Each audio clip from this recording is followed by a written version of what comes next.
आज झारखंड के पूर्व शिक्षा मंत्री दिवंगत जगन्नाथ महतो की पत्नी बेबी देवी आखिरकार हेमंत कैबिनेट का हिस्सा बन गई। आज दिन के करीब 12:30 बजे राज्यपाल सीपी राधाकृष्णन ने बेबी देवी को गठबंधन सरकार की अगुवाई में मंत्री पद की शपथ दिलाई है। जिस डुमरी विधानसभा क्षेत्र से टाइगर जगन्नाथ महतो सालों दर साल जीत हासिल कर झामुमो के महतो वोट बैंक का करिश्माई नेता साबित होते रहे, आज उसी सीट से जगन्नाथ महतो की पत्नी बेबी देवी झामुमो का एक्सीडेंटल नेता व मंत्री बनकर सामने उभरी हैं। राजनीतिक परिस्थितियां ऐसी बनी कि पति जगन्नाथ महतो के जाने के बाद किचन से उन्हें कैबिनेट किचन तक का सफर करना पड़ रहा है। झामुमो जानती है कि टाइगर जगन्नाथ महतो के निधन से उपजी निर्वात को भरने के लिए जगन्नाथ महतो के परिवार के अलावा पार्टी के पास और कोई विकल्प दूरों दूर तक नहीं दिखता। पर डुमरी का गणित क्या कहता है? डुमरी की जनता भारत की आजादी के बाद एकीकृत बिहार में हुए 1951 के विधानसभा चुनाव के नतीजों से लेकर आज तक क्या संकेत देती रही है? आज की इस वीडियो में हम साल 1951 से लेकर साल 2009 के डुमरी विधानसभा की चुनावी नतीजों पर बात करेंगे और इस वीडियो के आखिर में इस बात की भी चर्चा होगी कि लालचंद महतो और शिवा महतो के राजनीतिक वर्चस्व को टाइगर जगन्नाथ महतो ने आखिर कैसे भेद लिया। तो चलिए बगैर समय गवाए शुरू करते हैं डुमरी विधानसभा का राजनीतिक विश्लेषण। पहले हम डुमरी विधानसभा के शुरुआती 1951 के विधानसभा चुनाव के नतीजों की बात करें। इससे पहले यह जानना बेहद जरूरी है कि आजादी के बाद डुमरी विधानसभा का निर्माण गिरिडीह के 14 पंचायत के अलावा पीरटांड व डुमरी प्रखंड को मिलाकर हुआ था। यानी अकेले डुमरी विधानसभा अपने आप में बहुत बड़ा विधानसभा क्षेत्र हुआ करता था। डुमरी विधानसभा का जो यह परिसीमन था वह साल 1972 तक बरकरार रहा। तो डुमरी में पहला विधानसभा चुनाव हुआ 1951 में।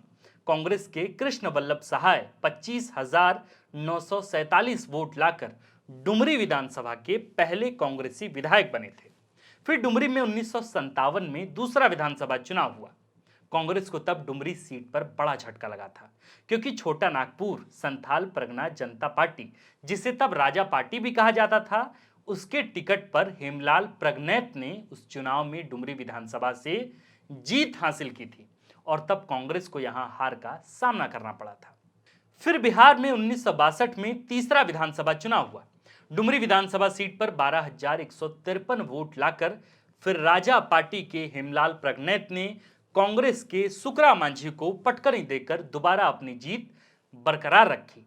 फिर सन 1967 में चौथा बिहार विधानसभा चुनाव संपन्न हुआ।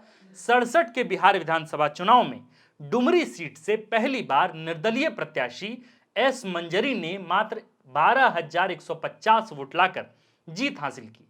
एस मंजरी ने कांग्रेस के प्रत्याशी एस भगत को डुमरी विधानसभा सीट पर मात्र 7,120 वोट पर ही समेट दिया था। फिर सन 1969 में पांचवा बिहार विधानसभा का चुनाव संपन्न हुआ। 69 में राजा पार्टी के नेता कैलाशपति सिंह ने जीत हासिल की। तब भारतीय जनसंघ के बिंदेश्वरी पांडे दूसरे स्थान पर रहे। फिर साल आया 1972। 1972 में छठा विधानसभा चुनाव हुआ। इस चुनाव में कांग्रेस ने डुमरी विधानसभा सीट पर जबरदस्त वापसी की थी। कांग्रेस के मुरली भगत ने 19,182 वोट लाकर भारतीय जनसंघ के नेता कैलाशपति सिंह को जोरदार पटखनी दी थी। फिर 1972 के बाद डुमरी में जो भी विधानसभा चुनाव हुए वो अपने आप में तब से लेकर आज तक एक इतिहास बनी रही। डुमरी विधानसभा सीट आने वाले कई वर्षों के लिए लालचंद महतो, शिवा महतो और टाइगर जगन्नाथ महतो के नाम होने जा रही थी। डुमरी की जनता के लिए याद रखने वाली सबसे खास बात यह है कि 1972 के डुमरी विधानसभा चुनाव के बाद से ही डुमरी विधानसभा सीट पर महतो जाति के अलावा कोई विधायक दावेदार जीत का स्वाद तक नहीं चख सका है। डुमरी सीट आने वाले कई वर्षों के लिए महतो जाति की वर्चस्वता को सहर स्वीकृति से स्वीकार करने जा रही थी। 1977 का साल आया। डुमरी में आजादी के बाद 7वीं बार बिहार विधानसभा चुनाव होने जा रही थी। तब जनता पार्टी के नेता लालचंद महतो ने 16,867 वोट लाकर कांग्रेस के मुरली भगत को जबरदस्त पटखनी दी थी। तब कांग्रेस के मुरली भगत को मात्र 5,237 वोट से ही खुद को संतुष्ट करना पड़ा था। फिर साल 1980 में डुमरी में 8वीं बार विधानसभा चुनाव हुए।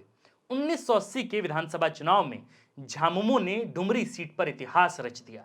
झामुमो के नेता शिवा महतो 19,355 वोट लाकर जनता पार्टी के उम्मीदवार व डुमरी के पूर्व विधायक लालचंद महतो को ही पटखनी दे दी। शिवा महतो ने 1980 में झामुमो के टिकट पर पहली बार चुनाव लड़ा और जीत हासिल की। कहा जाता है कि यही वह साल था जब डुमरी विधानसभा सीट में झामुमो का बीजारोपण हो चुका था। फिर साल आया 1985। सन 1985 में डुमरी विधानसभा सीट पर 9वीं बार विधानसभा चुनाव हुए, पर चुनाव के पहले शिवा महतो का झामुमो के साथ अनबन हुआ। 1985 के डुमरी विधानसभा चुनाव में शिवा महतो ने झामुमो का सहारा नहीं लिया, बल्कि वे खुद निर्दलीय ही चुनावी मैदान में उतर आए। और दिलचस्प बात तो यह है कि उन्होंने 1985 के उस विधानसभा चुनाव में डुमरी से लोक दल से खड़े उम्मीदवार लालचंद महतो को परास्त कर दिया।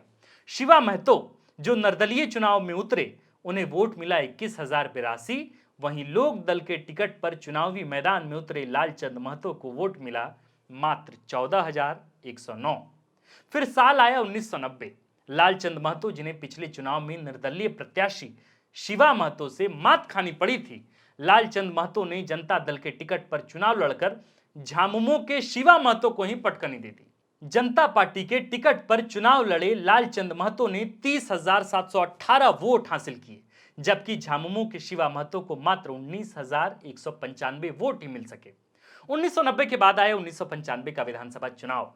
झामुमो के शिवा महतो ने जबरदस्त वापसी की। डुमरी विधानसभा सीट पर झामुमो के शिवा महतो की जीत का अंतर इतना बड़ा था कि लालचंद महतो तीसरे नंबर पर आ पहुंचे। तब कांग्रेस दूसरे पर थी। फिर आया उम्मीदों का नया साल, सन 2000। टाइगर जगन्नाथ महतो की एंट्री यहीं से होती है। साल 2000 का विधानसभा चुनाव झारखंड अलग राज्य गठन के पहले ही हो चुका था।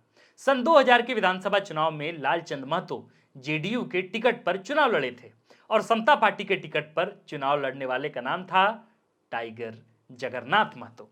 जगन्नाथ महतो का यह पहला विधानसभा चुनाव था, पर डुमरी विधानसभा सीट पर लालचंद महतो के हाथों टाइगर जगन्नाथ महतो को शिकस्त खानी पड़ी थी। जेडीयू के लालचंद महतो को साल 2000 के चुनाव में डुमरी विधानसभा सीट पर वोट मिले 28,087, जबकि समता पार्टी से चुनाव लड़े जगन्नाथ महतो को वोट मिले 21,362। हार का अंतर ज्यादा नहीं था, इसलिए आने वाले चुनाव में कंपटीशन टफ होने के संकेत लालचंद महतो को पहले ही मिल चुके थे। यह बाजी तब पलटी जब साल 2005 में झारखंड का पहला विधानसभा चुनाव हुआ। डुमरी से पहली बार झामुमो के टिकट पर जगन्नाथ महतो सर्वाधिक 41,784 वोट लाकर जबरदस्त जीत हासिल कर चुके थे। यह पहली बार था जब डुमरी के किसी भी चुनाव में किसी प्रत्याशी को इतने वोट मिले हों। राजद के टिकट पर डुमरी से चुनाव लड़ने वाले और जगन्नाथ महतो के प्रबल प्रतिद्वंदी लालचंद महतो ने मात्र 23,774 वोट ही हासिल किए।